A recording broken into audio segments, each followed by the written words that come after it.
On the night of February 16th, 2022, Jared Bridegan was doing something completely ordinary. He was driving home after dropping off his twin children at his ex-wife's house in Jacksonville Beach, Florida. His youngest daughter, 2-year-old Bexley, was strapped into her car seat in the back. Then he saw a tire in the middle of the road. He did what any responsible driver would do.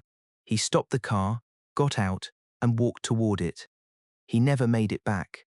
Bexley watched from her car seat as her father was shot and killed in the street. The first witness to arrive on the scene heard the 2-year-old say, "My daddy's on the ground." 4 years later, the people prosecutors say arranged that murder are finally on trial. Mario Fernandez Saldana's trial opened August 17th, 2026. His wife, Jared's ex-wife, Shanna Gardner, goes on trial September 8th. Both face the death penalty. This is the story of Jared Bridegan and the tire that was never there by accident. To understand why this case has gripped America, you first need to understand who Jared Bridegan was. Not just as a victim, but as a person. Jared was 33 years old, a Microsoft design manager based in Jacksonville, Florida. He was talented, ambitious, and deeply committed to his faith as a member of the Church of Jesus Christ of Latter-day Saints. People who knew him described him as genuinely kind, the kind of person who went out of his way for others, who put family first, who tried to see the good in everyone. After a difficult divorce from his first wife, Shanna Gardner, he had done everything right. He co-parented their twin children responsibly. He maintained a civil relationship with Gardner despite the tension between them. He rebuilt his life, meeting and marrying Kirsten, his second wife, and having 2 more children with her. By February 2022, Jared Bridegan was exactly where he wanted to be. A loving husband, a devoted father of 4, a successful professional, a man of deep faith, living his life exactly as he'd hoped. He had no idea what was coming. Shanna Gardner and Jared Bridegan had met, fallen in love, and married.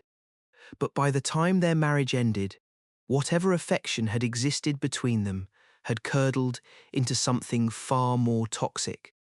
The divorce was bitter. The custody battle over their twin children was prolonged and contentious. And at the center of much of the conflict was religion. Bridegan was a devout member of the Church of Jesus Christ of Latter-day Saints, and prosecutors say Gardner did not want their children involved with the church. Every custody exchange, every co-parenting decision, every conversation about the twins became another battlefield. Court documents revealed that Gardner's own father had at one point been willing to pay Bridegan money to get rid of him, to buy him out of his relationship with his children. That detail tells you something important about how deep the dysfunction ran and how far some people in Gardner's orbit were willing to go. Gardner eventually moved on. She began a relationship with Mario Fernandez Saldana, a man with a complicated past of his own.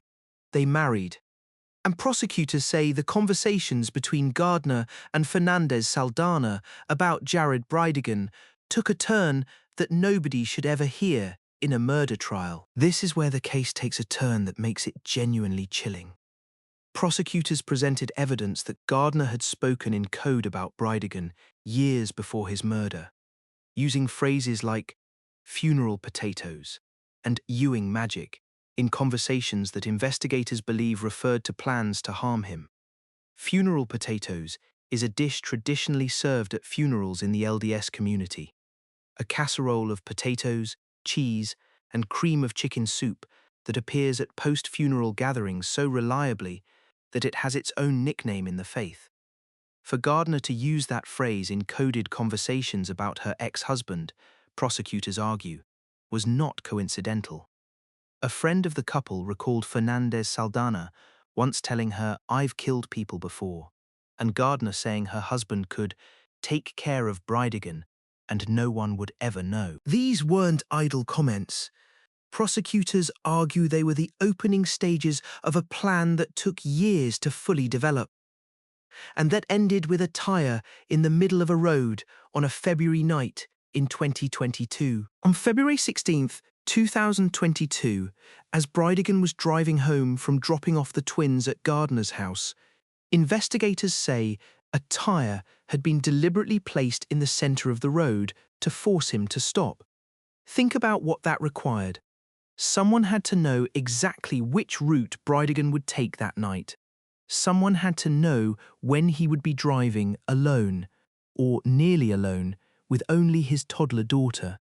Someone had to place that tire in exactly the right spot, at exactly the right time, and then wait. When Bridegan got out of his car to move the tire, he was shot multiple times at close range. After the shooting, one person fled on foot and another fled in a vehicle. Bexley was still in the back seat, unharmed physically, but old enough to know something had happened to her father, old enough to tell the first woman who stopped her car, "My daddy's on the ground." Jared Bridegan died at the scene. The case went unsolved for months. Jacksonville Beach Police worked the investigation, but for nearly a year, no arrests were made. The community was shaken. A father killed in the street in front of his toddler daughter, and nobody knew who had done it or why. Then investigators found the break they needed. A tire at a rental property owned by Mario Fernandez Saldana was matched to the tire used to stop Bridegan. DNA belonging to Henry Tenen, a man who had rented the property from Fernandez Saldana, was found on it. Financial records then showed that Tenen had been paid $10,000 by Fernandez Saldana in the days after the murder. Henry Tenen, a 65-year-old man with no obvious connection to Jared Bridegan, had been paid to kill him, and the money had come from his landlord who was married to Bridegan's ex-wife. Fernandez Saldana was arrested in March 2023, more than a year after the murder. He was charged with first-degree murder and solicitation to commit a capital felony. 5 months later, in August 2023, Shanna Gardner was arrested in Washington state, where she had relocated with her children after Bridegan's death. She was indicted on charges of first-degree murder, conspiracy to commit murder, solicitation to commit murder, and child abuse related to Bridegan's killing. Henry Tenen initially pleaded guilty to second-degree murder and agreed to testify against Gardner and Fernandez Saldana. Then, earlier in 2026, he withdrew that plea and will now face his own trial in 2027. With Tenen's cooperation withdrawn, prosecutors were forced to pivot. They abandoned their plans to seek the death penalty for Gardner and Fernandez Saldana based on Tenen's testimony, and instead built their case around the physical evidence, the financial records, the coded conversations, and witness testimony. Both Gardner and Fernandez Saldana have pleaded not guilty. Mario Fernandez Saldana's trial opened with jury selection on August 3, 2026, with opening statements beginning August 17th. In those opening statements, prosecutors called it a planned, targeted ambush, a calculated murder driven by years of hatred and a determination to remove Jared Bridegan from their lives permanently. The defense told the jury something different. Fernandez Saldana's attorney argued that his client had hired Tenen to do work, not murder, that Tenen acted on his own, that Fernandez Saldana had no knowledge that Tenen would kill anyone. Kirsten Bridegan, Jared's widow, testified on the first day of trial, describing the man she loved and the impact of his murder on their family. One of the most extraordinary side stories of this trial involves Gardner's defense team's attempts to access Kirsten Bridegan's phone records. A judge ruled that Kirsten must turn over her phone so data can be extracted for both the prosecution and defense in Gardner's upcoming trial. Shanna Gardner's trial begins September 8, 2026, immediately following the conclusion of Fernandez Saldana's trial. Gardner faces the same charges and prosecutors are expected to argue she was the architect of the entire plot. Gardner has retained Jose Baez as her attorney, the same lawyer who successfully defended Casey Anthony. That last detail deserves a moment.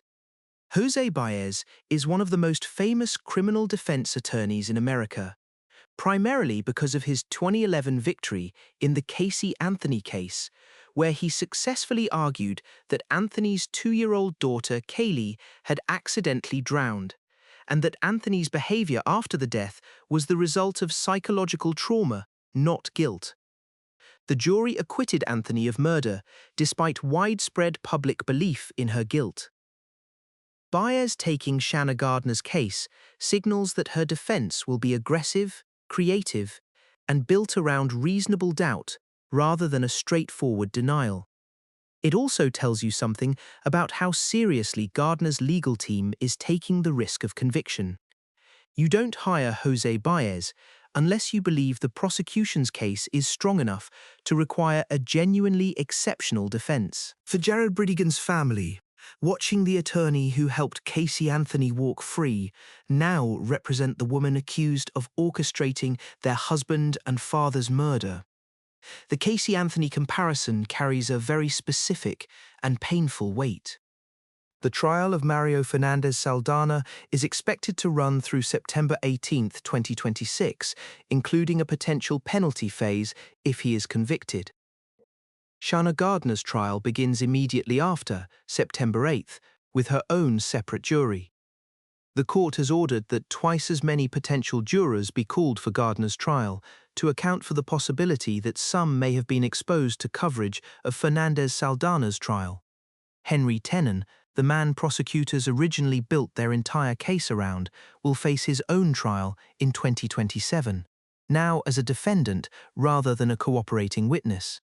And Bexley Bridegan, the little girl who was 2 years old when she watched her father die from her car seat, will grow up in a world where the full truth of what happened to him is still being decided in courtrooms. So after a tire deliberately placed in the road, coded conversations about funeral potatoes, $10,000 paid to a hitman, and a 2-year-old girl who told a stranger, "My daddy's on the ground." Do you think Shanna Gardner and Mario Fernandez Saldana planned this murder together? Drop your theory in the comments. I read every single one, and the best theories shape which case we investigate next. Subscribe to Case Closed Files and turn on notifications. New cases drop every Tuesday and Friday. Thanks for investigating with me. I'll see you in the next one.